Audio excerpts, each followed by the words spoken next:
আল্লাহ তাআলার রহমতে আমরা সবাই একত্রিত হতে পেরেছি। সেজন্য মহান রবের নিকট আমরা শুকরিয়া জানাচ্ছি, আলহামদুলিল্লাহ।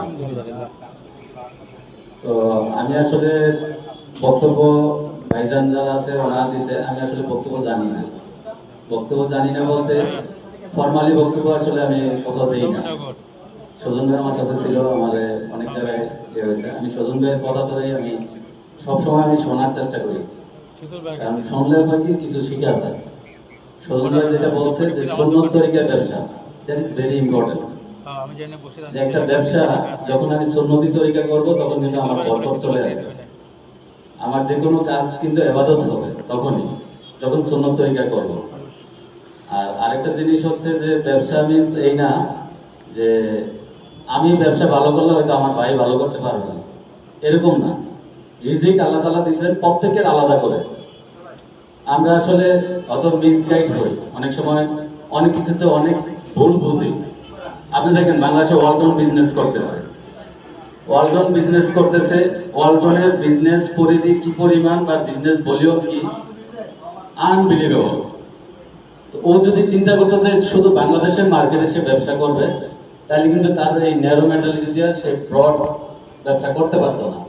আমি আজকে আশুলিয়াতে ব্যবসা করতেছি, আমার পাশের দোকানদারি তার সাথে পেনিক হয়ে আমি কেন কম রেটে দিব?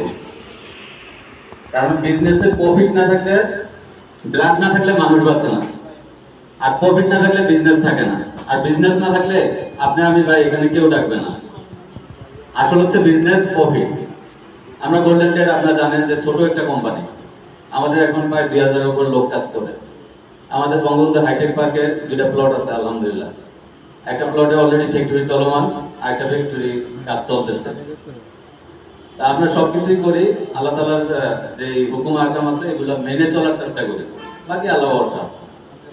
কারণ অনেক ক্ষেত্রে দেখা যায় যে এখানে যে কমিটিটা হয়েছে, আমি যেহেতু এখানে একটা আহ্বায়ক কমিটির অনুষ্ঠানে আছি, এজন্য আমি একটু কথা শেয়ার করতে যাচ্ছি, যদি আপনি অনুমতি দেন।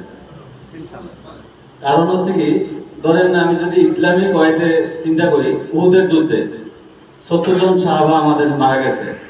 কেন মারা গেছে? যখন উনি হুজুর সাল্লাল্লাহু আলাইহি ওয়াসাল্লাম বলছে যে এই কর্নার থেকে পাহারা উঠানো যাবে না। ইভেন যদি আমরা যুদ্ধে জয়লাভ করি, তো এই কমান্ডটা কে দিয়েছে? হুজুর সাল্লাল্লাহু আলাইহি ওয়াসাল্লাম দিয়েছে। আর কমান্ড যখন যে নেতৃত্ব থাকে, তার কমান্ডের ভিতরে বরকত থাকে। আমাদের কিছুদিন আগে ধরেন আমাদের ড্রাইভাররা স্ট্রাইক করছে, যে কোনো একটা কারণে ড্রাইভাররা ঝগড়া করে নিজেরা স্ট্রাইক করছে। 48 জন ড্রাইভার একটা টাইম বাদ দিয়ে দিচ্ছে। ওই কোম্পানি কোনো বন্ধ হয়নি, কোম্পানি চলতেছে। তো আমি এটা বলার উদ্দেশ্য হচ্ছে যে যে কোনো ডিসিশন নিতে হবে, অনেক কিছু চিন্তা ভাবনা করে নিতে হবে যে আসলে আমি রাইট আছি কিনা, আমি আসলে ভালো কাজ করতেছি কিনা। খারাপ কাজের সাথে থাকা যাবে না। হুজুগে বাঙালি, অনেক অনেক সময় আমরা দেখা যায় যে একজন একটা কথা বলছে, ওর পিছনে পিছনে আমিও কথা বলতেছি, এরকম যেন না হয়, পিছনে বিপদ হয়ে যায়। সেলফ যে রিয়েলাইজ আছে, সেলফ রিয়েলাইজটা করা। আমি যেটা বলতেছিলাম যে নেতৃত্ব অবশ্যই লাগবে। নেতৃত্ব ছাড়া সংগঠন চলতে পারে না।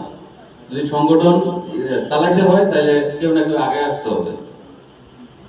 তো যখনই এই পাহারা উঠাই নিছে, তখনই কিন্তু মুসলমান যুদ্ধে জয়লাভ করা সত্ত্বেও পরবর্তীতে কিন্তু আমরা পরাজয় বরণ করি। পাশাপাশি আমি বলবো যে সময়ের অপচয় করা যাবে না। অপচয়কারী শয়তানের ভাই, সময়, খাবার সবকিছুতেই। আমরা কেন অপচয় করবো? কারণ হুজুর সাল্লাল্লাহু আলাইহি ওয়াসাল্লামের কাছে হযরত ওসমান রাদিয়াল্লাহু আনহু আপনার কাহিনী জানেন, গিয়ে বললো যে আল্লাহর নবী, আমার সম্পদ খালি বাড়তেছে, সম্পদটা কমানোর ব্যবস্থা করেন। আমরা যেহেতু ব্যবসায়ী সবাই এই জন্য বলতেছি যে আমার সম্পদ খালি বাড়তেছে, কারণ সম্পদ বাড়লে নাকি সবার শেষে ব্যস্ত যাবে। তো সম্পদটা কমানোর ব্যবস্থা করেন। তখন হুজুর সাল্লাল্লাহু আলাইহি ওয়াসাল্লাম বললো যে তুমি ক্যামেলের উপরে, সরি, ওটের উপরে উঠে খাও। যখন ওটের উপরে উঠে কোথাও যাবা, তখন তুমি খাওয়া দাওয়া করবা, তাহলে তোমার সম্পদ কমবে। তো উনি এভাবে 3-4 মাস উনি চলাফেরা করলো।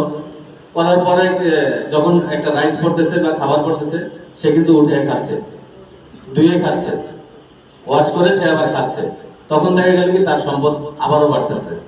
তখন হুজুর সাল্লাল্লাহু আলাইহি ওয়াসাল্লামের কাছে গেল যে আল্লাহ নবী, দেখেন আপনি আমাদের বললেন যে ক্যামেলের উপরে উঠে খেতে, ওঠার পরে তো আরো সম্পদ বাড়তেছে। আল্লাহ নবী বললো যে তুমি কি সওয়াল করছো, তখন কোথাও যাচ্ছ তখন খাও নাই?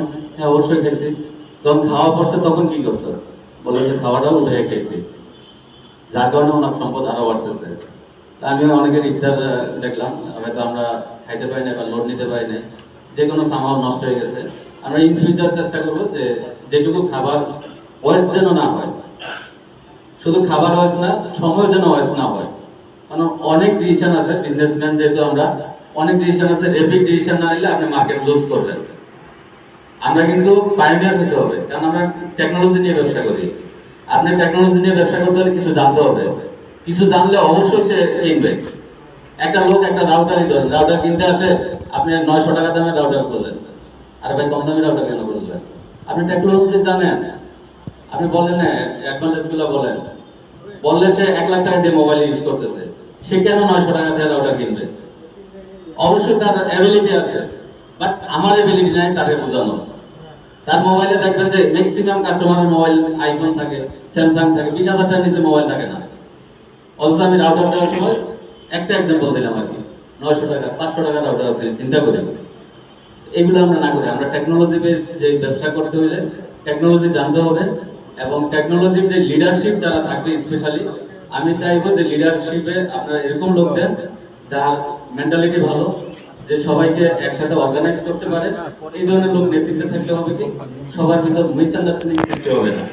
আর কখনো মিসআন্ডারস্ট্যান্ডিং সৃষ্টি হবে তখনই যখন পিছনে কথা বলবেন। ধরেন নাজমুল ভাই সম্পর্কে যদি আপনি একটা কথা শোনেন যে নাসির ভাই এই কথাটা বলছে, আপনি আমাকে জিজ্ঞাসা করেন, নাজমুল ভাই তখন আমাকে যখন জিজ্ঞাসা করবে, মিসআন্ডারস্ট্যান্ডিং হবে না। তা আমি অনেক কথা বলে ফেললাম, সরি, অনেক সময় নিয়ে নিলাম।